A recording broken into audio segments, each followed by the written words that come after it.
దేవుని నామానికి మహిమ కలుగునుగాక. మరి పరిశుద్ధులందరికీ కూడా దేవుని నామం పేరట మీ అందరికీ నా శుభాభివందనాలు. మరి నేటి దినము దేవుడు మనకు అనుగ్రహించినటువంటి నీ సన్నిధిలో నేను అనే కార్యక్రమం ద్వారా మరి నేటి దిన ధ్యానాంశాన్ని ఇప్పుడు మనం చదువుకుందాము. సామెతల గ్రంథము 18వ అధ్యాయము 21వ వచనాన్ని, సామెతల గ్రంథము 18వ అధ్యాయము 21వ వచనాన్ని ఇప్పుడు మనం చదువుకుందాం. జీవమరణములు నాలుక వశము, దాని యందు ప్రీతిపడువారు దాని ఫలము తిందురు. దేవుడి వాక్యము దీవించి ఆశీర్వదించునుగాక. దేవునికే మహిమ ఘనత ప్రభావములు కలుగునుగాక. కూడి వచ్చినటువంటి సహోదరి సహోదరులారా, ఈ దినమున దేవుడు మనతోనే మాట్లాడుతున్నాడని, మనము ఏమి మాట్లాడుతున్నామో దాన్నే మనం పొందుకోగలుగుతాం. ప్రభువైన యేసుక్రీస్తు మరి మనకు సెలవిచ్చినటువంటి ప్రతి మాట కూడా చాలా అమూల్యమైంది, చాలా విలువైంది మన జీవితంలో. అది మన జీవితాన్ని నిలబెట్టేదై ఉంది. అవునండి, యేసుక్రీస్తు ప్రభు మరి మనకు సెలవిచ్చినటువంటి ప్రతి మాటను గనక మనము గైకుంటే, హల్లెలూయా, ఆ యొక్క మాటను మనము గనక తీసుకుని దాని ప్రకారముగా మనము నడవగలిగినట్లయితే మన జీవితంలో కొదువ ఉండదు, మన జీవితంలో నిరాశ ఉండదు, మన జీవితంలో నిట్టూర్పు అనేది ఉండదు అని దేవుని యొక్క వాక్యం సెలవిస్తూ ఉంది. హల్లెలూయా. మరైతే ఉదయకాల సమయమున దేవుడు మనతో చెప్పాలనుకుంటున్నటువంటి మాట నోటి ఫలము. హల్లెలూయా. నోటి ఫలము అని అంటే, ఈరోజు మంచి భూమిని చూసి మరి సారవంతమైన భూమిలో విత్తనము వేస్తే ఏమవుతుందండి? మంచి పంటను మనము కొయ్యగలుగుతాం. ఈరోజు నీ హృదయం అనే మంచి నేలలో నీవు విశ్వసించిన దాన్ని నీ నోటితో, అనగా నోట్లో నుండి వచ్చింది విత్తనం అవుతుందండి. హల్లెలూయా. మీరు మాట్లాడుతున్న ప్రతి మాట మీరు విడుదల చేసినప్పుడు, రిలీజ్ చేసినప్పుడు, అది మనం ఏది మాట్లాడుతున్నామో అది తిరిగి మనకి వస్తుంది. హల్లెలూయా. కాబట్టి చాలామంది మాట్లాడతారు, ఎలాగ పడితే అలాగా ఇష్టానుసారంగా మాట్లాడుతూ ఉండేవాళ్ళు ఉంటారు. నా బ్రతుకు ఇంతేనండి, నా బ్రతుకులో నేను మంచిని చూడలేనండి, నా జీవితం ఇంతేనండి, నా జీవితం శాపాస్పదమైందండి, నా జీవితంలో మేలు చూడలేనండి. ఈ విధంగా చాలామంది మాట్లాడడం మనం చూస్తాం. కాబట్టి వాళ్ళు మాట్లాడుతున్నటువంటిది వారి జీవితం నిమిత్తము, వారి యొక్క భవిష్యత్తు నిమిత్తం మాట్లాడుతున్నారు అనే అవగాహన లేక వారు మాట్లాడుతూ ఉంటారు. కానీ నువ్వు ఏదైతే విత్తుతావో అదే కదా నీ జీవితంలో మరి తిరిగి కొయ్యగలుగుతావు. మంచి నేలను చూసావు, దానిలోకి వెళ్ళి మరి వట్టి భూమిగాను మరి పనికిరాని విత్తనాలు వేసినట్లయితే ఏం పొందుకోగలుగుతావు? నీ హృదయం అనే మంచి నేలను, నీ యొక్క ఉద్దేశాలు మరి మంచి విత్తనాలుగా ఉండాలి. హల్లెలూయా. మరి నువ్వు ఏదైతే విశ్వసించి నీ నోటితో పలుకుతావో దాని నుంచి మరి మనం ప్రతిఫలం పొందుకోగలుగుతాం. హల్లెలూయా. యేసుక్రీస్తు ప్రభు అని తమ హృదయమందు విశ్వసించి మరి తమ నోటితో ఎవరైతే ప్రభువును ఒప్పుకుంటారో వారికి విడుదల కలుగుతుంది, వారికి రక్షణ కలుగుతుంది. సొంత రక్షకునిగా ఎవరైతే అంగీకరిస్తారో యేసయ్యను, మరి వారి జీవితంలో వారి నిత్యాశ్రయదుర్గముగా యేసయ్య వారికి తోడుగా ఉంటానని వాగ్దానం చేస్తూ ఉన్నాడు. హల్లెలూయా. యేసుక్రీస్తు ప్రభు మూలముగా, ఆయన చేసినటువంటి త్యాగము మూలముగా మరి మనము సమస్తమైన కీడుల నుంచి కూడా విడిపించబడ్డామండి. అంతేకాదు మరణం నుంచి కూడా మనం తప్పించబడ్డాం, జీవమును మనం పొందుకున్నాం. ఈరోజు జీవాధిపతి అయినటువంటి యేసుక్రీస్తు ప్రభువును ఏ విధంగా మనం సొంత రక్షకునిగా అంగీకరించగలమంటే మన డబ్బుతో కాదండి, మనకున్నటువంటి పేరు ప్రఖ్యాతలతో కాదు, మనకున్న అందముతో కాదు, మనకున్న ఆస్తిపాస్తులతో కాదు కదా. దేని ద్వారా మనం యేసయ్యను సంపాదించుకోగలుగుతామంటే మన హృదయములో విశ్వసించి. హల్లెలూయా. ఎవరైతే తమ హృదయములో విశ్వసించి తమ నోటితో యేసయ్యను ఒప్పుకుంటారో వారు జీవ ఫలాన్ని పొందుకుంటారని దేవుని యొక్క వాక్యం సెలవిస్తుంది. మన హృదయమును, మన యొక్క నోటిని అదుపులో పెట్టుకోవడం మనం నేర్చుకోవాలి. మన హృదయమునకు మరి చెడు తలంపులు రాకుండా, మరి నా జీవితం ఇంతే అనే మాట మరి మనం మాట్లాడడానికి వీల్లేదండి. చాలామంది మాట్లాడతారు, నాకున్న అప్పులు పోవండి అంటారు, నాకున్న రోగం పోదండి అని అంటారు, నాకున్నటువంటి జీవితం మారదండి, నా బ్రతికింతేనండి, నా భర్త ఇంతేనండి, నా భార్య ఇంతేనండి. ఈ విధంగా మాట్లాడుతున్నావేమో సహోదరి సహోదరుడా, ఈరోజు దేవుడు నీతోనే మాట్లాడుతున్నాడు. నీ జీవితాన్ని యేసయ్య చేతికి నువ్వు అప్పగించుకున్నట్లయితే, నీ జీవితంలో నువ్వు సాధించలేని, నీ జీవితాన్ని మార్చుకోలేని పరిస్థితులు నీ జీవితంలో నీకున్నట్లయితే ఇప్పుడే యేసయ్య ఎదుట మోకరించడం మొదలుపెట్టు. ఇప్పుడే యేసయ్యకు నీ జీవితాన్ని అప్పగించుకోవడం మొదలుపెట్టుకో. యేసయ్య అన్న మాటలోనే మన జీవితం దాగి ఉందండి. యేసుక్రీస్తు ప్రభువు చేసిన త్యాగము మూలముగా ఆయన మనకు అనుగ్రహించినటువంటి సమస్తమైన మేలులు, సమస్తమైనటువంటి కీడుల నుంచి విడుదల ఆయన నామములో మాత్రమే ఉంది. ఈరోజు యేసయ్యను స్తుతించగలుగుతున్నావా? స్తుతి నీ స్థితిని మార్చేస్తుంది. నోటి ఫలము, హల్లెలూయా. తిట్టుకుంటే ఏమొస్తుందండి?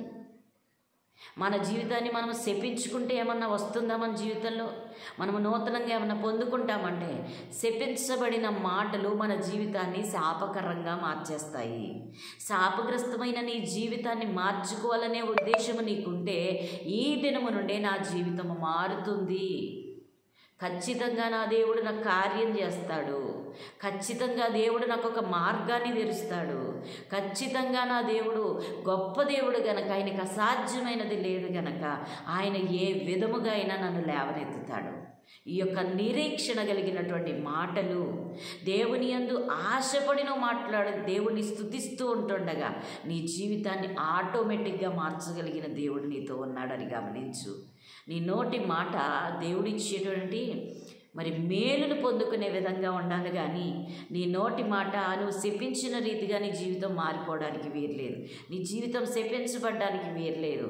ఇదిగో ఇప్పుడున్నటువంటి నీ స్థితి ఏదైనా, నీ పరిస్థితి ఏదైనా, నీకున్నటువంటి భారం ఏదైనా, నీకున్నటువంటి పరిస్థితులు ఎలాగున ఉన్నా ప్రభువా నీవు నాకు తోడుగా ఉండయ్యా, ప్రభువా నీవే నాకు ఆధారం, ప్రభువా నీవే నాకు జీవితం యేసయ్యా, నా జీవితాన్ని మార్చేది మీరే అయ్యా, నా జీవితాన్ని చేతికి అప్పగించేసుకుంటున్నాను, నా వల్ల కాదయ్యా నేను బ్రతకలేను ఇంకా అన్న పరిస్థితిలో నీవు ఉన్నప్పటికీ కూడా ప్రియ సహోదరి సహోదరుడా, ఈరోజు నీ నోటి ఫలము నీ జీవితాన్ని మారుస్తుందని నువ్వు నమ్మినట్లయితే, విశ్వసించినట్లయితే ఇక్కడ దేవుడు చెప్తూ ఉన్నారు, ఒకని నోటి ఫలము చేత వాని కడుపు నిండును, తన జీవ మరణములు నాలుక వశము, దాని యందు ప్రీతిపడువాడు దాని ఫలము తిందురు.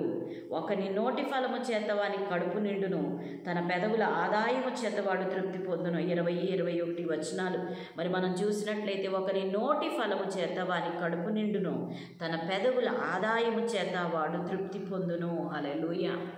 నీ కష్టార్జితము చేత అని ఎక్కడ దేవుడు చెప్పలేదండి.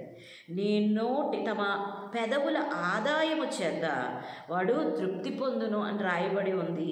ఒకని నోటి ఫలము చేత వాని కడుపు నిండును అని రాయబడి ఉందండి. హల్లెలూయా. నోటి ఫలము చాలా గొప్పది. మన కష్టమునకు తగిన ప్రతిఫలము దొరికినప్పుడు ఎంత సంతోషిస్తామో, దానికంటే మెండైన ప్రతిఫలము నీ నోటి ద్వారా నువ్వు పొందుకోవచ్చు. హల్లెలూయా. ఇక లేదు, కాదు, జరగదు, ఉండదు అన్న మాటలు తీసివేసి, దేవుని ద్వారా నేను సమస్తమును చేయగలను, నన్ను బలపరచువాని యందు నేను సమస్తము చేయగలను అనే నిరీక్షణ నీలో గనక ఉన్నట్లయితే, ఈ దినమున దేవుడు సెలవిస్తూ ఉన్నమాట, ఒకని నోటి ఫలము చేత వాని కడుపు నిండును, తన పెదవుల ఆదాయము చేత వాడు తృప్తి పొందును. జీవ మరణములు నాలుక వశము, దాని యందు ప్రీతిపడువాడు దాని ఫలము తిందురు. హల్లెలూయా. నీ ఫలం ఎంత గొప్పదో నీ నోరే మాట్లాడుతుంది. నువ్వు పొందుకోబోయే నీ భవిష్యత్తు ఏంటో నీ నోటి మాటల చేత ఎదుటివాడు కనిపెట్టగలుగుతాడు. నా బ్రతికింతే, నా బ్రతుకు మారదు అని నువ్వు అన్నట్లయితే మార్చుకోలేవు నీ బ్రతుకుని. నా బ్రతుకు ఖచ్చితంగా మారుతుంది. నేను సాధిస్తాను, నేను నిలబడతాను, నేను ఇంకొకరికి ఇచ్చే విధంగా ఉంటాను, ఇంకొకరిని అడిగే విధంగా ఉన్నాను. ఇప్పుడు ప్రస్తుతం మందు అప్పుల్లో ఉన్నానేమో, కానీ నా జీవితం మారుతుంది. హల్లెలూయా. నా జీవితాన్ని దేవుడు మారుస్తాడు, నాకు మార్గాన్ని తెరుస్తాడు. ఇక అసలు అంధకారంగా ఉన్నటువంటి నా జీవితాన్ని నా యేసయ్య మారుస్తాడు. హల్లెలూయా. నీ నోట దేవుని మాట ఉన్నట్లయితే, నీ నోట దేవుని యందు నిరీక్షణ ఉన్నట్లయితే, ఆయనను స్తుతించగలిగినట్లయితే, ఆయనను స్తుతిస్తూ ఉంటుండగా నీ జీవితాన్ని ఆయన మార్చేస్తాడు. నీ జీవితం మారిపోతుంది, నీ పరిస్థితులు మారిపోతాయి, నీ స్థితిగతులు మారిపోతాయి. ఖచ్చితంగా దేవుడు నీ జీవితంలో కార్యం చేస్తాడు. ఫలాన్ని నీవు పొందుకుంటావు. హల్లెలూయా.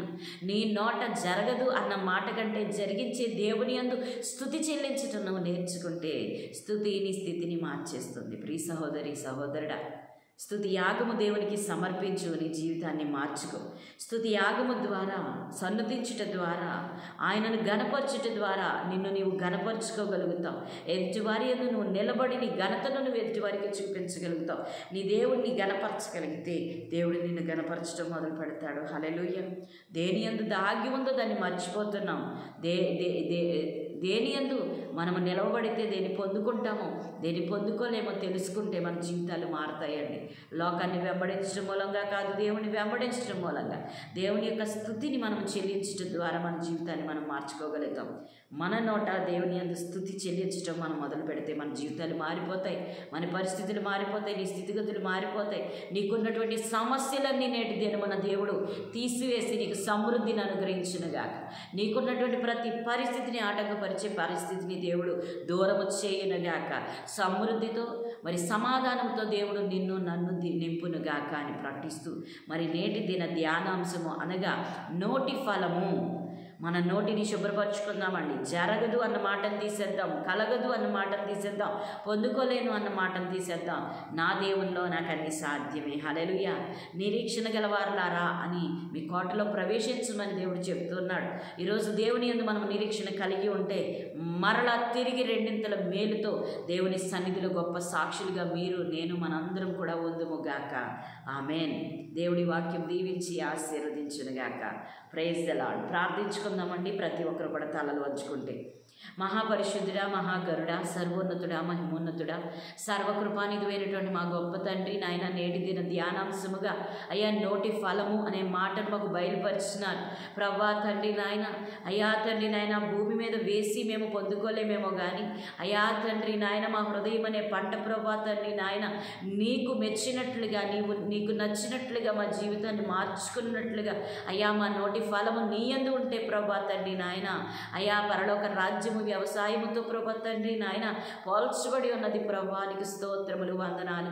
మంచి నేలను పడిన విత్తనములు ప్రభా మాకు మంచి ఫలాన్ని ఇచ్చినట్లుగా మా నాలుక ద్వారా ప్రభా మేము మాట్లాడిన ప్రతి మాట మా జీవితంలో నెరవేరుతుంది కనుక అయ్యా జీవ మరణములు మా నాలుక వశమంటున్నావు అయ్యా తండ్రి నాయన. మీరు జ్ఞాపకం చేసుకుని అయ్యా మా హృదయాన్ని శుద్ధీకరించండి అయ్యా. మేము పడి ఉన్నటువంటి గుంటలో నుండి మమ్మల్ని లేవనెత్తండి ప్రభా. అప్పు అనే కాడి విరగొట్టబడును గాక అని ప్రకటిస్తున్నాం అయ్యా. సమృద్ధితో ప్రభా నీ బిడ్డలను మరి మమ్ములను నింపమని అడుగుచున్నాం అయ్యా తండ్రి నాయన. నీ కృపలో భద్రపరచండి అయ్యా. నీ శక్తితో నింపండి, యొక్క ఆత్మతో నింపండి. సాతాను సంబంధమైన మాటలు ప్రభా మా నోట రానియద్దు ప్రభా తండ్రి నాయన అయ్యా. పరిశుద్ధ ఆత్మతో ప్రభా తండ్రి నాయన, ఆత్మతో ప్రార్థించుటకు ప్రభా తండ్రి నాయన, పరలోక ఫలము మేము పొందుకోవడానికి ప్రభా ఎల్లప్పుడూ నాయన నిన్ను కలిగి మేము జీవించడానికి సహాయం అనుగ్రహించమని, నీ కృపలతో మమ్మల్ని బలపరచమని, నీ శక్తితో నింపమని ప్రభు. చూస్తున్న ప్రియ బిడ్డలు అందరూ కూడా ఈ వాక్యము ద్వారా బలపడి ప్రభా తండ్రి నాయన నీ కృపలో నీకు స్తుతి చెల్లించి ప్రభా తండ్రి వారి ఫలము పొందుకోవడానికి సహాయం చేయమని, నీకే సమస్త మహిమా ఘనత ప్రభావములు ప్రభా తండ్రి చెల్లించుకుంటూ నజరేయుడైన యేసుక్రీస్తు నామం పేరిట అడిగి వేడి పొంది ఉన్నాము తండ్రి. ఆమేన్, ఆమేన్, ఆమేన్. Praise the lord, praise the lord.